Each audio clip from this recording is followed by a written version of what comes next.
Hey everybody, welcome back. The Bad Pennies are back. They are. I am Sho, and this is my friend Alan.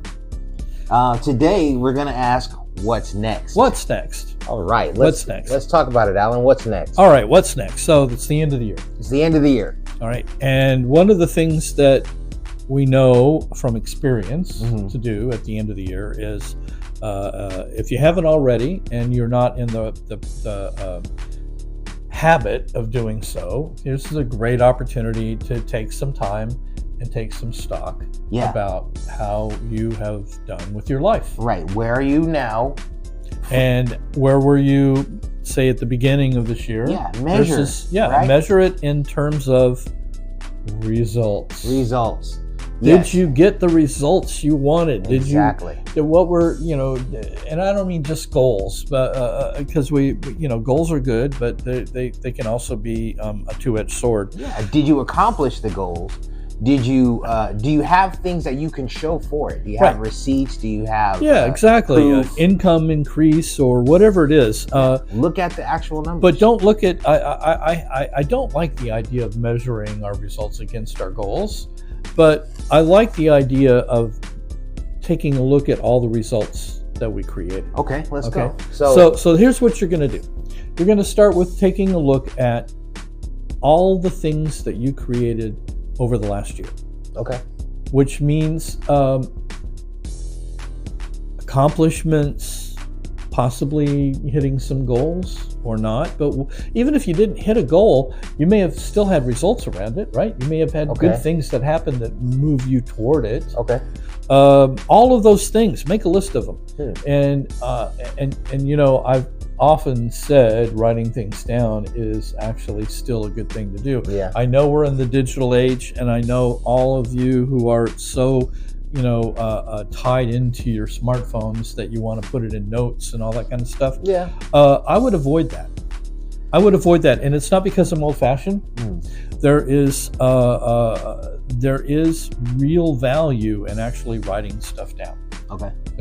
So and I know a lot of you are going to say, well, screw you. I'm going to do it on my phone anyway, or my iPad or my computer, and that's fine. You can do it that way. But try it, write it down and see what happens. You can still transfer it to your phone if you want. Yeah, later. But write it down. Okay. Everything. I mean, everything. Like, the family is in good shape and healthier than they were at the beginning of the year, and, or taking care of your parents, or, you got a raise, or you changed jobs, or you moved, whatever it is that you accomplished as a result of how you were and what you did. Okay. All right. And take a look at all the things that you did and how you were in those things and what were the results. And sometimes the results won't be what you wanted. And sometimes they will. And you want to take note of all of it. Right? Right.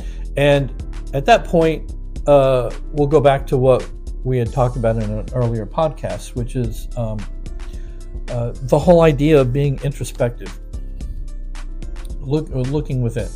Okay, and taking ownership of your part in all of it. Okay, how you were, the attitudes that you held. Yeah. Did you have a good attitude throughout the year? Did you have a bad attitude throughout the year? Right. And all of the results you'll probably notice came out of that attitude. Okay, that's fair. Okay, it's like how you were holding everything. I mean, it's like when you drive to work and traffic's really bad and there's really bad drivers out on the road, and so you slide into an attitude about how terrible the world is, or how terrible traffic is, or how terrible the city is that you live in, and people are awful and stupid, and then you get to work. But the thing is, you don't leave that in the car. Right. You carry it into work. Right. Or the other direction, right? You're going home, and then you pull up your house, and you go in, and your family is there, and you carry that attitude, and you don't leave it in the car. It's really hard to leave it in the car. You can, by the way, but what's better is getting on top of the attitudes that you hold and doing them consciously rather than unconsciously. And that's a big part of the work we do here on this podcast, is helping you be conscious about everything you do. Yeah. I mean, you want to be a powerful man and be successful and accomplished, then one of the big things you have to do is get on top of your attitudes and how you're holding things. Okay. So as far as self-assessment goes, you've measured your attitude. Mm-hmm. You talk about achievements and accomplishments that you've made. Mm-hmm. And results. And the results. And just the results of everything that you've done, right? Because every action, in the universe causes a reaction. Mm-hmm. So, and we call those results. They're not positive, they're not negative, they're just results. Can you think of something that is a result for you for the year that we just had? What's one of the results that you would like to share with the people? Oh, well, for me, I lost 20 pounds. Okay. And that was because of the actual the lifestyle change that I made. Okay. And my food choice. Excellent. I think I gained 10 pounds actually. But and that part of that was the fact that I had to take steroids and that caused weight gain. And I didn't change anything. Still exercise, still eating, but that happened. Okay. But by taking the medications that I was taking, other parts of my life actually got way better. Okay. I do a lot of other stuff besides this podcast. Yeah. And you do. And a lot of stuff. And a lot of those things, even certain avenues of that work, took me to some amazing places. And I got a number of men in the last week have let me know that their lives have transformed because of the work that I've done with them, and that their families are in such better shape. And the truth is, I didn't really do anything. They did the work. I just, with all of this kind of stuff, even here, we're just opening a door. Yeah. That's all we're doing. Just opening a door, and you can walk through it or not walk through it. It's up to you. But if you walk through it and you get great results, you can pat yourself on the back. You don't have to worry about us. We don't need the recognition here. We just want to help. We just want to be of service. Yeah. So, and there's been a lot of things. I mean, it's been a really amazing year. Actually, a much better year than last year, than 2022, on many levels. And we've been able to connect with men and women over this last year at a much larger scale, and it's been very gratifying to be able to do that, and have people give us feedback about how it's actually made a difference for them. So. That's it. Like I said, it's very fulfilling and very gratifying, and maintaining, again, just I'm not immune to all of these forces that we talk about. Yeah, having a good attitude. I like the fact that there's a lot of tools out there, especially nowadays, that show up at the end of the year. You can measure a lot of what you've done through the year. Mm-hmm. Even like when I was looking at our podcast, I'm able to see now. Minutes watched, how many individual viewers, thousands of people have seen what we talk about, and those are results. Yeah, and but I'm saying the tool that is available for you to assess, help you assess. Right? Yeah, of course. There's tons of it. I mean, you could even do a spreadsheet if you wanted to, or again, I just like, if you're going to do it at the end of the year, I like to sit down and actually write it on paper. Yeah. And but the fact that you have tools available for you to go help find the information that you want to find. Sure. And there's so many good things online that'll help you. Yeah. So let's talk about the next step. Okay. Evaluating? Okay. Well, once you've evaluated, I mean, you've taken a look at how your attitudes and the actions that you took throughout the year. Well, you gather or inaction, by the way. I would say gather the information and then evaluate the information. Right. Well, you need to take a look at where you are now. Yeah. So based on all the results that you produced, where are you in that path of your life? Okay. Right. Up to this point, where does if you think about our lives as a long path, and sometimes a curve with a little ups and downs and things, but it's still always move, because time moves forward, so we're always moving through time. So we're always on a path, and you want to look at what, all the stuff that you created, and even everything up to this point, even not even this year, last year, the last 10 years, whatever. Where are you now? Mm-hmm. Where are you on that path now? And where do you want to be? Where do you want to be? Right. And I call that the what's next question. Okay. The what's next question begins with being very, very honest with yourself about where you are, based on what, taking a look at what you wrote down or put on your tablet or whatever. Gather the information, evaluate the information, assess the information, right, and then ask real questions. Right, but remember, when we say gather it and then assess it, you're assessing where you are on your path.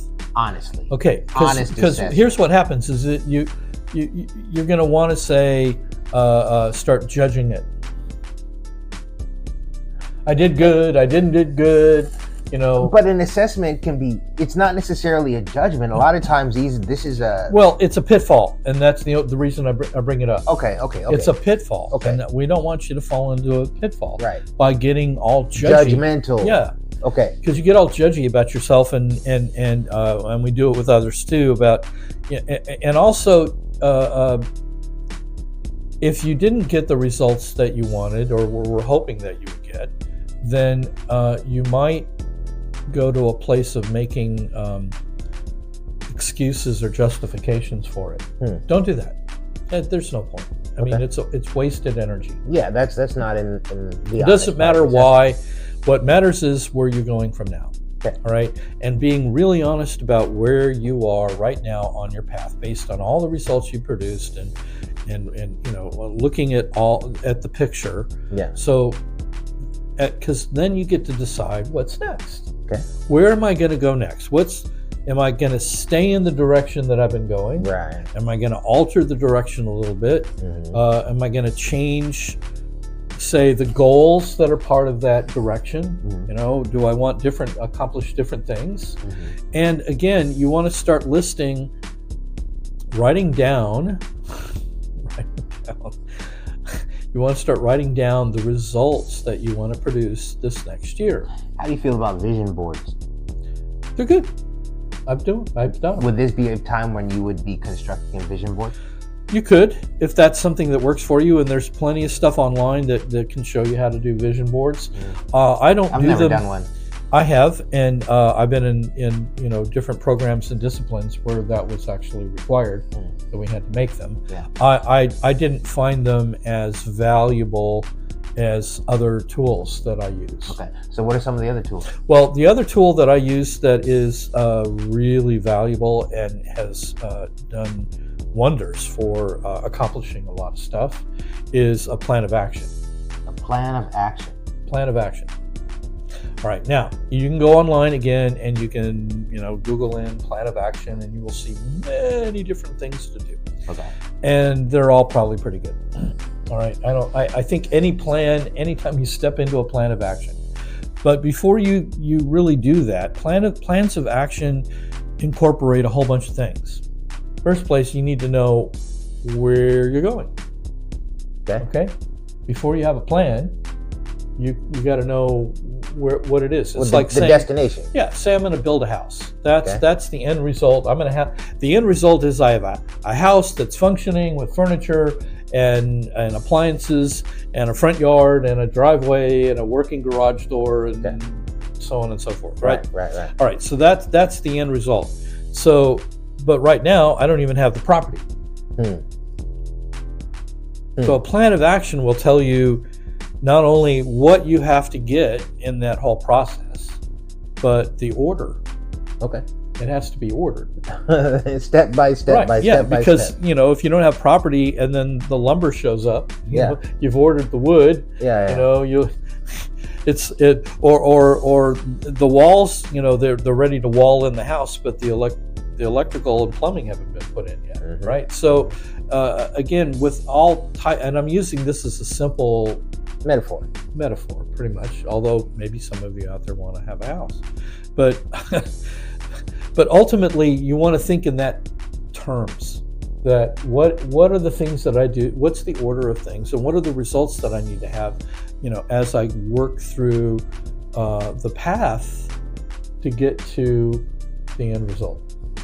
What do I want to accomplish, right? But there are many small accomplishments that move you along. Okay. And again, I call those results. Yeah. Right.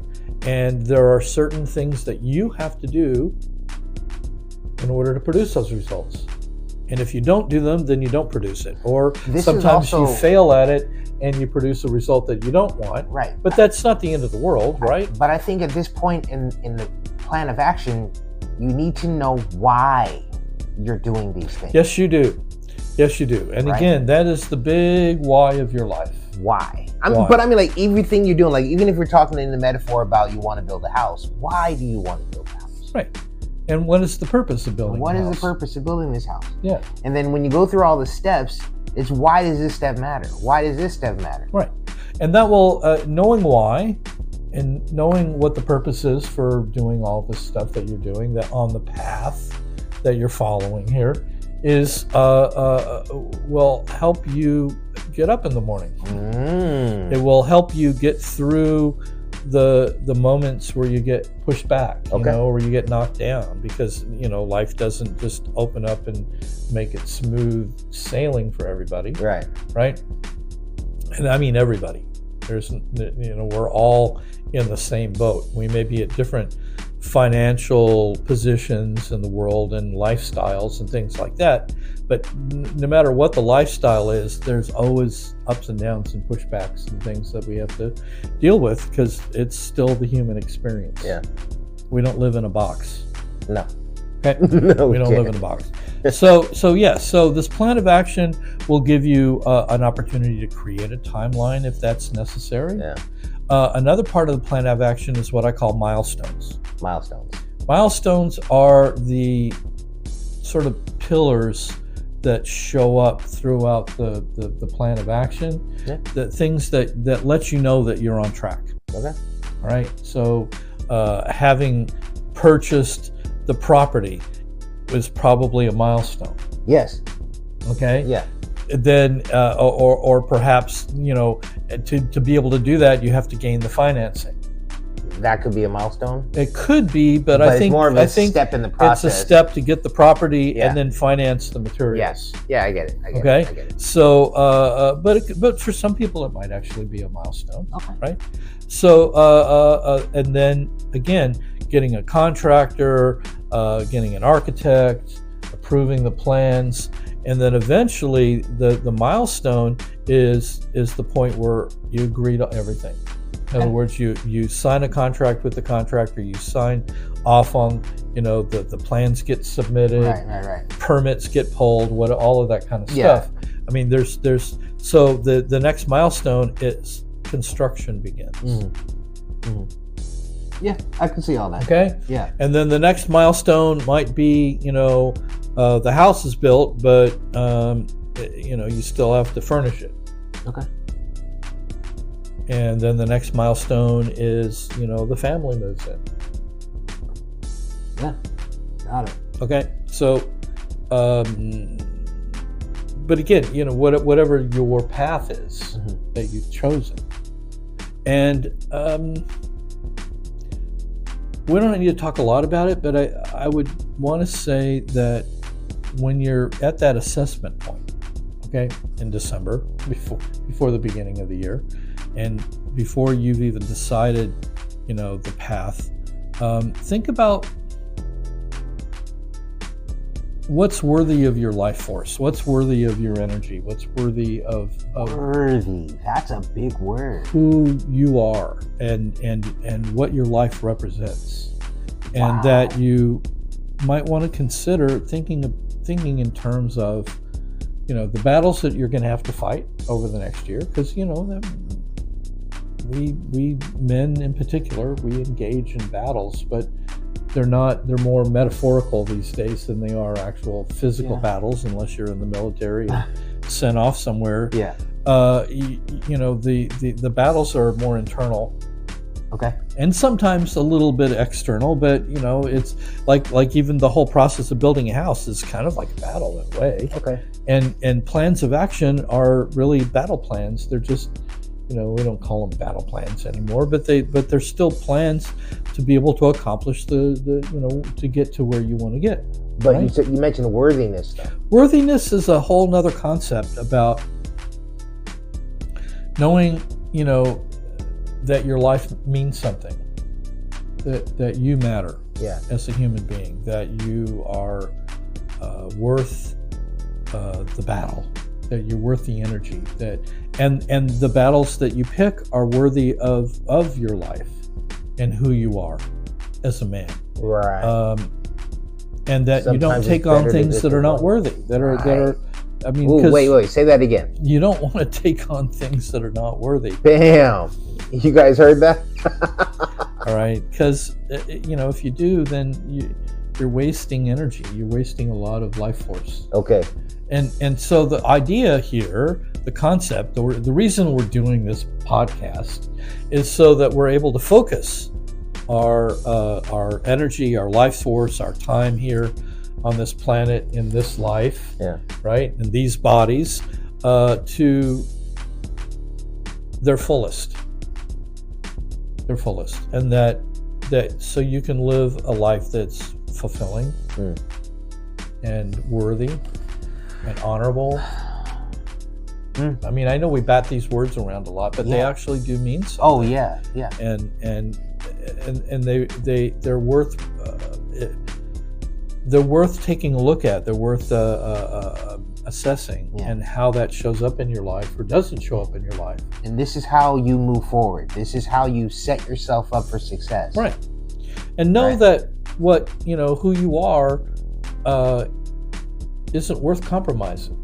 Ooh. But that's what happens a lot today. And I'm not going to point any fingers, but we see it happen all the time. People, both men and women, violating their integrity, their standards, their honor, their word, for things that they think that they want, and that they make more important than their own integrity, that they make more important than their own honor or code. And so this is a good time to take a look at those things too. How you've been, and whether you've been honorable or not, and is it worth being honorable? Because sometimes when you stand up for yourself to be honorable, there may be a result. We call them consequences sometimes, but there may be a result that hurts. It hurts, but it hurts. I can guarantee you, deep down inside, it hurts more to violate your integrity than it is to stand up for it. Wow. Even though that there may be immediate, pain, somebody would say, well, then you're out. You're out. You're done. Say, well, no, I won't cross this line. And now's a good time to take a look at the lines that you're not willing to cross. Wow. Let's start that on the next episode. The lines you're not willing to cross? That's it right there. That's a good one. Come back.